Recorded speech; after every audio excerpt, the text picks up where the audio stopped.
Boa noite, este é mais um vídeo de histórias de terror ao som da chuva. Inscreva-se no canal, curta o vídeo e logo após aproveite e assista aos shorts do canal. Garanto que vai gostar. Sem mais enrolação, vamos ao vídeo. A volta das férias. Eu nunca achei que voltaria daquele jeito. Naquela noite, enquanto dirigia pela estrada deserta, tudo parecia normal. A viagem tinha sido tranquila. Passei alguns dias na casa dos meus pais, numa cidadezinha do interior, e agora estava voltando para casa. 10 dias de descanso foram suficientes para recarregar as energias. A estrada cortava um pedaço isolado de mata fechada. Não havia mais ninguém por perto, só eu e o som baixo do rádio. A lua estava alta, iluminando o asfalto e as árvores que passavam como vultos ao meu redor. Mas aí veio o nevoeiro. Primeiro apareceu leve, rastejando pela pista. Em questão de minutos, a névoa ficou tão densa que eu mal conseguia enxergar 3 metros à frente. Reduzi a velocidade, mantendo o foco total na estrada. Vai passar logo, pensei. Só que não passou. Depois de quase 20 minutos dirigindo naquela bruma espessa, vi as luzes. Faróis distantes, tremeluzindo no meio do nevoeiro. Reduzi mais um pouco, achando que fosse algum carro vindo na direção oposta. Mas conforme eu avançava, percebi que as luzes não estavam se movendo. Elas estavam paradas. No meio da pista. Wasquidiab, murmurei, apertando os olhos. Quando cheguei mais perto, vi que não era um carro. Eram postes. 2 postes velhos, de ferro, enferrujados, com lâmpadas amareladas piscando. Eles estavam no meio da estrada. Não havia nenhuma placa, nenhum aviso. Só aqueles postes, como se tivessem surgido do nada.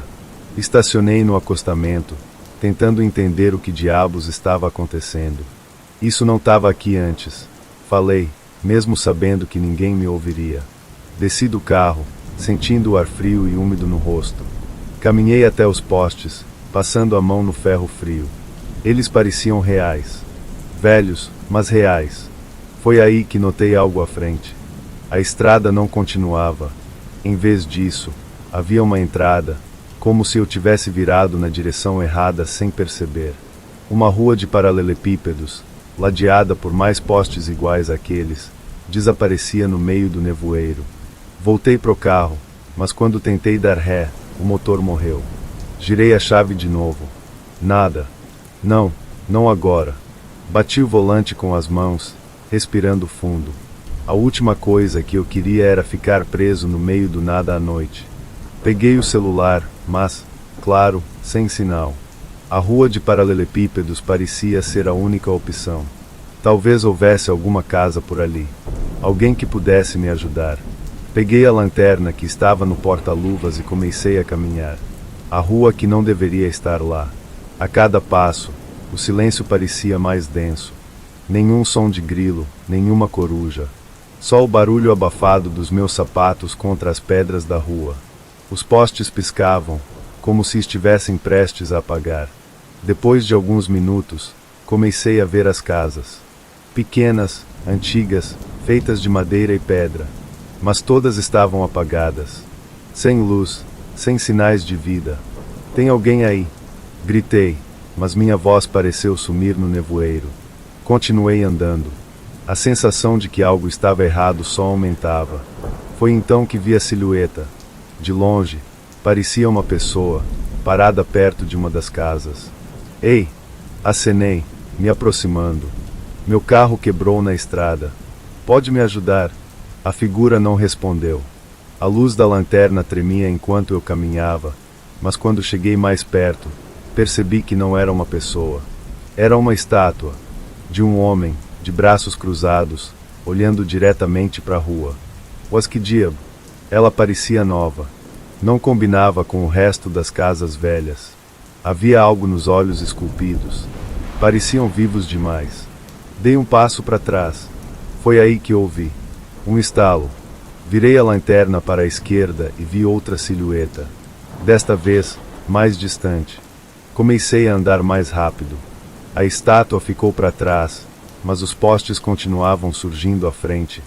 como se estivessem me guiando por aquela rua infinita. Mas eu sabia que estava sendo seguido. Não via nada, mas sentia. Algo caminhava atrás de mim. A saída que não levava a lugar algum. Depois do que pareceram horas, cheguei a uma praça. No centro dela, uma igreja antiga, com uma única cruz enferrujada no topo. Entrei, empurrando as portas pesadas de madeira. Lá dentro, o ar estava gelado. A nave da igreja estava vazia, exceto por um banco. No fundo, um homem sentado, de cabeça baixa. A luz da lanterna iluminou o rosto dele. Era o mesmo homem da estátua. Mas agora ele respirava. Eu vi você lá fora. Ele não respondeu. A única coisa que fez foi levantar a mão, apontando para algo atrás de mim. Virei devagar. E vi. Havia mais estátuas agora. 4. Todas idênticas, paradas na porta da igreja. Não sei como saí de lá. A próxima coisa que lembro é estar dentro do carro, com o motor ligado, já longe daquele lugar. Voltei para casa naquela mesma noite. Mas até hoje, quando olho pelo retrovisor, sempre acho que vou ver um daqueles postes enferrujados piscando ao longe.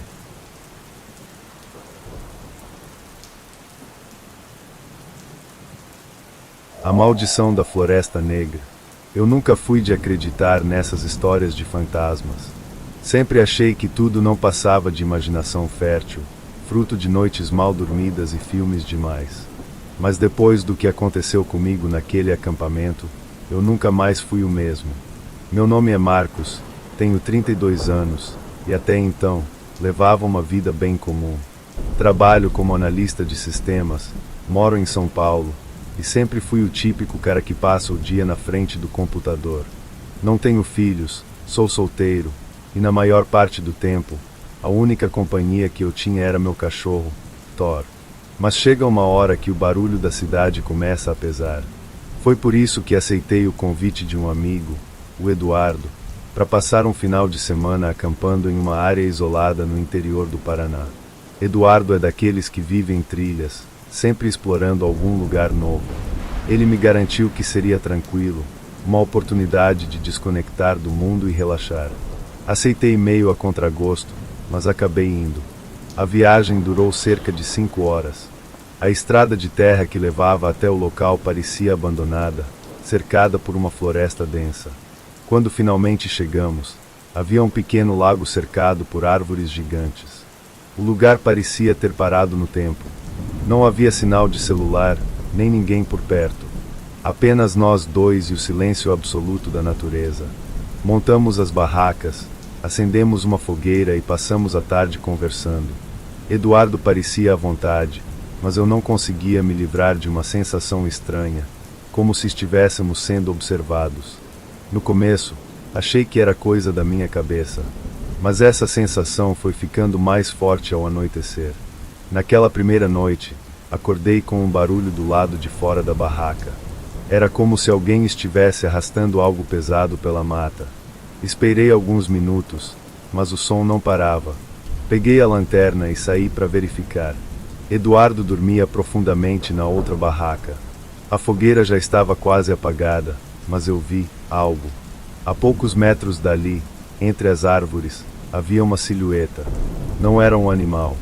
Parecia uma pessoa, mas estava parada de um jeito estranho, curvada, como se os ossos estivessem deslocados. Eduardo, chamei baixinho. Nenhuma resposta. A figura continuou parada, imóvel. Me aproximei devagar, e quando iluminei com a lanterna, não havia ninguém ali. Tentei voltar a dormir, mas cada pequeno ruído parecia amplificado. Algo não estava certo naquele lugar. Na manhã seguinte, comentei com Eduardo sobre o que tinha visto, mas ele riu, dizendo que eu devia ter sonhado. A floresta tem dessas coisas, ele disse, mas eu sabia que não tinha sido um sonho. Os dias seguintes foram ainda mais estranhos. O lago que parecia tão bonito no primeiro dia passou a ter uma aparência diferente. A água, que antes era cristalina, ficou turva, e a sensação de estar sendo observado continuava. Na terceira noite, tudo desmoronou. Acordei novamente, mas dessa vez foi diferente. Eduardo não estava na barraca dele. A fogueira estava apagada e a mata em volta estava completamente silenciosa. Peguei a lanterna e comecei a procurá-lo. Foi quando vi, ou melhor, vi o que tinha sobrado dele. Eduardo estava de pé, mas seus olhos estavam vazios, como se não houvesse vida neles. Seu corpo estava coberto por uma camada fina de algo que parecia fuligem, e ele não respondia quando eu chamava. Quando tentei me aproximar, ele simplesmente desapareceu entre as árvores. Eu corri, gritei por ele, mas não havia mais nada ali. A única coisa que encontrei foi a lanterna dele caída perto do lago. Aquela foi a noite mais longa da minha vida. Voltei correndo para a barraca e esperei o amanhecer. Quando o sol finalmente apareceu, Eduardo ainda não tinha voltado. Peguei minhas coisas e comecei a caminhar de volta para a estrada. Andei por horas, até finalmente encontrar alguém que morava na região. Quando contei o que aconteceu, o homem olhou para mim como se já soubesse. Ele disse que aquela floresta era conhecida na região por histórias antigas, de pessoas que desapareciam sem deixar rastros. Alguns lugares não foram feitos para a gente estar, ele falou antes de me levar até a cidade mais próxima. O corpo de Eduardo nunca foi encontrado. Até hoje, evito falar sobre isso. Mas às vezes, quando estou sozinho em casa, sinto aquela mesma sensação de estar sendo observado. E eu sei que, de alguma forma, a floresta ainda me observa.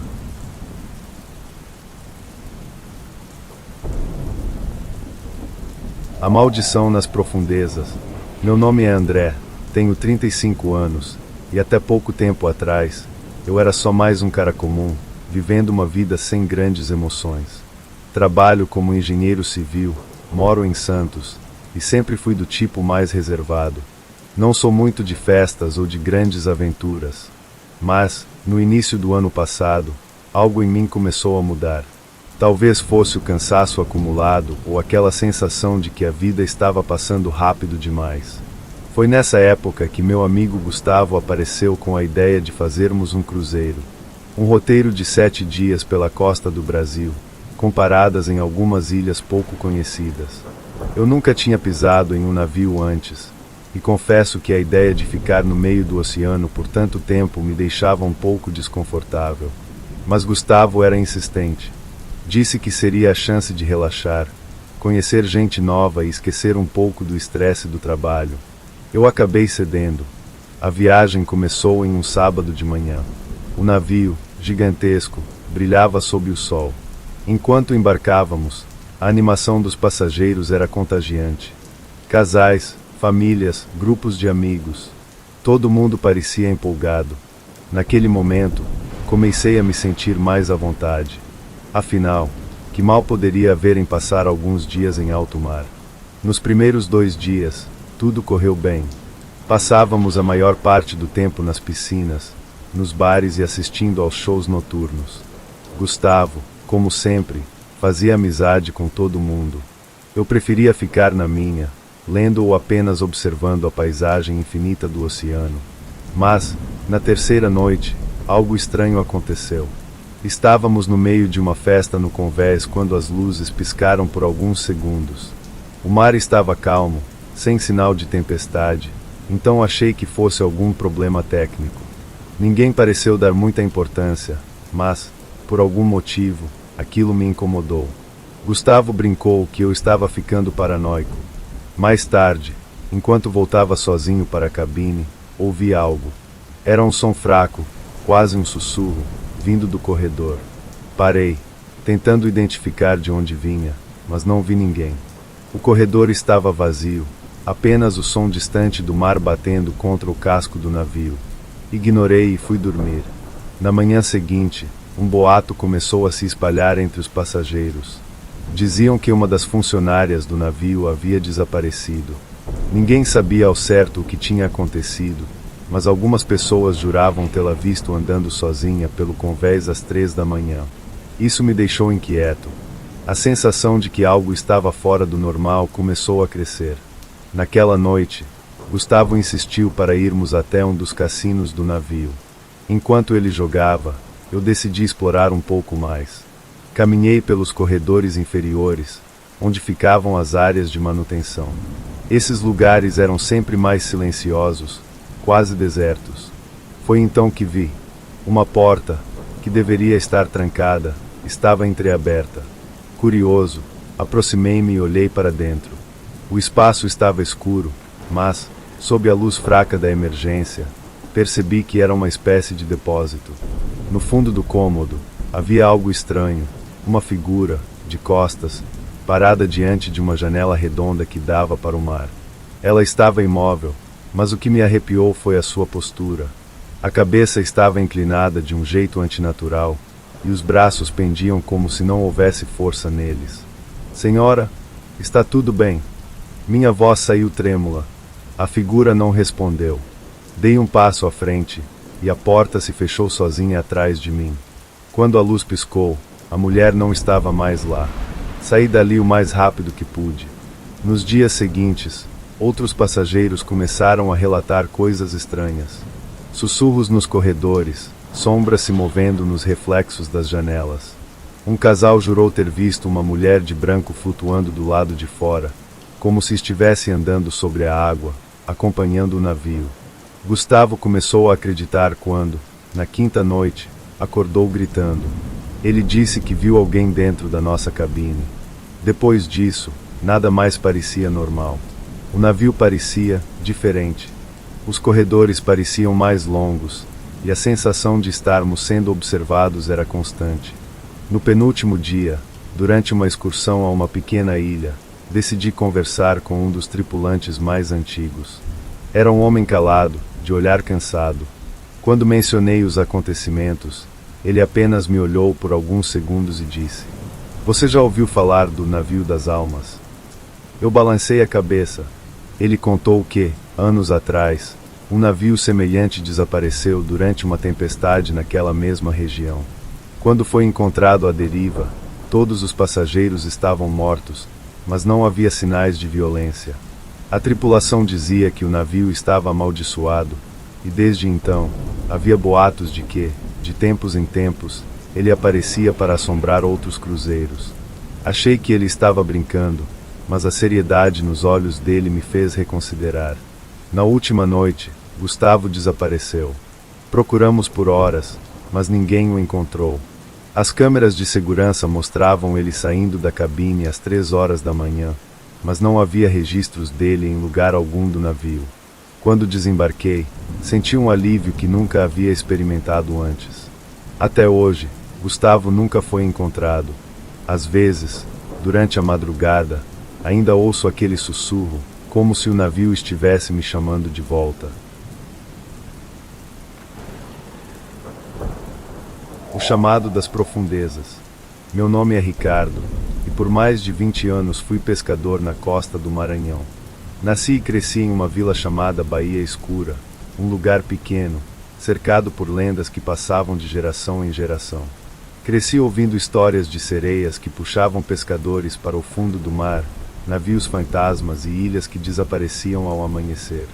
Meu pai ria dessas coisas, mas minha mãe, ela dizia que o mar guarda os mortos, e nem todos dormem em paz. Nunca dei ouvidos. Até que chegou a noite que mudou tudo. Naquela época, eu tinha 42 anos e finalmente comprei meu próprio barco, um pesqueiro modesto, mas forte. Chamei de Estrela do Norte. Era um sonho que eu cultivava desde moleque. Juntei economias por anos, fiz bicos, e ali estava ele, meu pedaço de liberdade. Convidei 3 amigos para trabalharem comigo: Tonho, um cara sério, mas leal; Jorge, o mais brincalhão do grupo; e Elias, o mais velho e mais supersticioso. Éramos uma tripulação unida, e passamos meses pescando juntos. Mas naquela noite, quando decidimos ir além, para um ponto afastado conhecido como Lagoa dos Ossos, o mar mostrou seu lado mais sombrio. A Lagoa dos Ossos era um lugar que os pescadores evitavam. Era uma área em que as correntes mudavam de repente, e a névoa caía do nada. Diziam que ali ficava o túmulo de um navio negreiro que afundou há séculos, e que os corpos dos escravizados jamais encontraram descanso.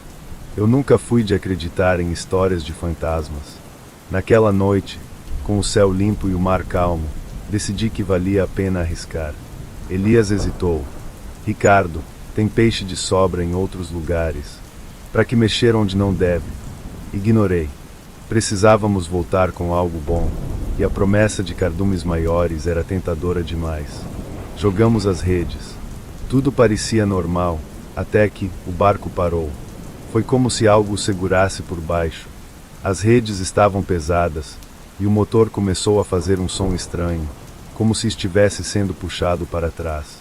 Eu achei que tínhamos enganchado em um recife ou algo assim. Tonho puxou a rede. Tá pesado demais. Então eu vi. A primeira coisa que emergiu não foi peixe. Foi uma mão.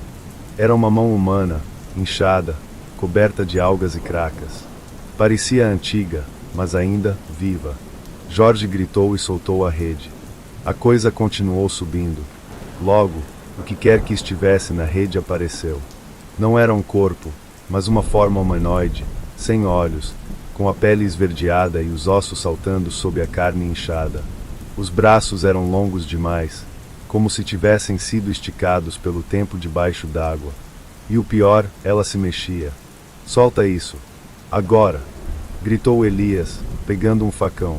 Mas antes que ele pudesse cortar a rede, a coisa abriu a boca. Não havia som, mas eu juro por Deus que ouvi algo na minha cabeça. Era um sussurro, uma voz baixa, como se alguém estivesse rezando em uma língua que eu nunca ouvi. Tonho cortou a rede. A criatura caiu de volta ao mar. Mas antes de afundar, seus olhos, ou o que deveria ser, se voltaram para mim. A partir daquele momento, nada mais foi o mesmo.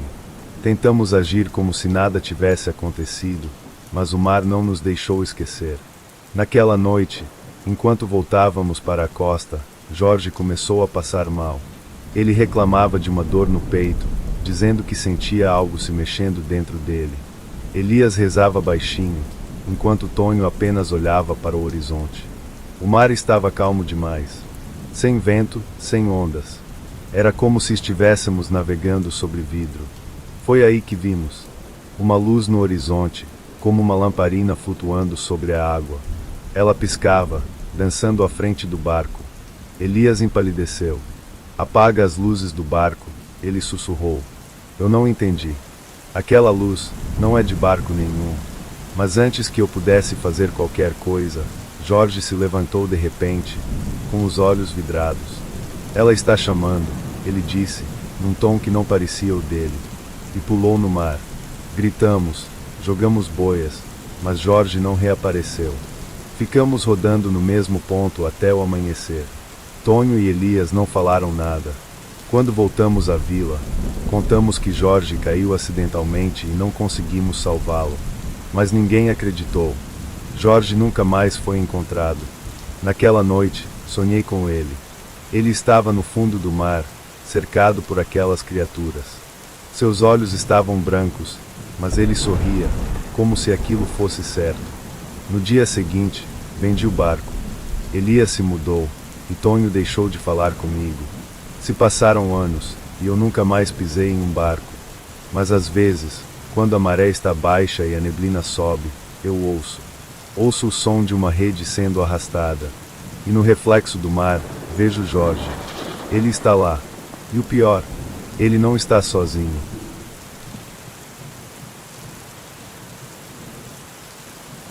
O lobisomem da fazenda escura. Meu nome é Afonso, e por quase toda a minha vida fui fazendeiro no interior do Piauí. Herdei as terras do meu pai, que herdou do meu avô, e assim seguimos, cultivando o que dava e criando o gado que nos sustentava. A fazenda sempre foi isolada, longe do povoado mais próximo, e o silêncio das noites era algo que aprendi a amar. Mas há 2 anos, o silêncio se quebrou. Tudo começou de forma discreta. Primeiro, foram as galinhas. De manhã, eu encontrava apenas espalhadas pelo terreiro, mas nenhum rastro claro do que tinha acontecido. Pensei que eram raposas ou algum bicho pequeno. Aumentei a cerca e segui a vida. Na semana seguinte, perdi um cabrito. Dessa vez, a coisa foi diferente. Não havia apenas penas ou vestígios de luta. A terra estava manchada de sangue, e o cabrito, bem, ele estava lá, mas não inteiro. Algo o havia atacado de um jeito que eu nunca tinha visto antes. Passei a trancar tudo antes do pôr do sol. Tranquei o curral, reforcei o galinheiro e cheguei a dormir com a espingarda encostada na cama. Mas nada adiantou. Numa noite sem lua, fui acordado por um barulho vindo do curral. Era o som dos bois, berrando como se estivessem sendo caçados. Saí na varanda, e foi ali que vi, pela primeira vez, aquilo que me assombra até hoje. A luz do lampião mal alcançava o cercado, mas, à distância, deu para ver um vulto grande. Caminhava curvado, mas seus braços eram longos demais, quase tocavam o chão. A luz refletiu por um segundo nos olhos dele, duas brasas brilhando na escuridão. Eu congelei. O vulto ficou ali, parado por um tempo. Depois, arrastou o que restava de um bezerro e desapareceu nas sombras do mato. Na manhã seguinte, eu queria acreditar que tinha imaginado tudo, que era só o cansaço, mas o curral estava coberto de pegadas enormes e marcas de garras que afundavam na madeira do portão. A partir daquele dia, comecei a esperar. Fiz de tudo para proteger os animais. Reforcei as cercas, espalhei armadilhas e passei noites inteiras na varanda, com a espingarda apontada para a escuridão. Mas por mais que eu vigiasse, o vulto sempre voltava, e sempre levava alguma coisa. Foi numa sexta-feira, perto da meia-noite, que decidi acabar com aquilo. Eu sabia que o bicho viria. Havia pegadas frescas perto do curral naquela manhã. Naquela noite, me escondi dentro do galpão, no escuro, segurando a espingarda com as mãos suadas. O tempo passou devagar, e o silêncio lá fora pesava como chumbo. Então, ouvi o som das folhas secas sendo pisadas, passos lentos, pesados, circulando a cerca. O cheiro que veio com o vento era estranho, uma mistura de terra molhada e ferrugem. O vulto se aproximou. Vi a silhueta enorme se abaixar perto da cerca. O bezerro mais novo tremia, tentando fugir para o canto do curral. Eu engatilhei a espingarda, mirei e prendi a respiração. Esperei até que ele se virasse. Quando a luz do lampião iluminou aquele rosto deformado, eu atirei. O tiro acertou. A criatura se levantou de um salto, soltando um som grave que ecoou pelo vale inteiro. Ela correu, desaparecendo no mato, deixando um rastro de sangue no chão. Voltei para casa correndo. Naquela noite, achei que tinha acabado, mas me enganei. Cerca de uma hora depois, enquanto eu ainda tentava me acalmar, ouvi algo do lado de fora. Passos, lentos, pesados, circulando a casa. E então, veio o som. Garras. Elas arrastavam na madeira das paredes, raspando a porta, tentando abrir a janela. Eu tranquei tudo, apaguei o lampião e fiquei no canto da sala, com a espingarda apontada para a porta. O tempo passou devagar. O vulto não tentou arrombar a porta. Ele queria que eu soubesse que estava ali, que estava esperando. Ele arranhou a janela, rosnou e por horas circulou a casa. O som das garras raspando não parava. A cada vez que eu pensava que tinha ido embora, um novo ruído surgia do outro lado da parede. Fiquei acordado a noite inteira. Só quando o sol nasceu, o silêncio voltou. A primeira coisa que fiz foi sair para ver as marcas.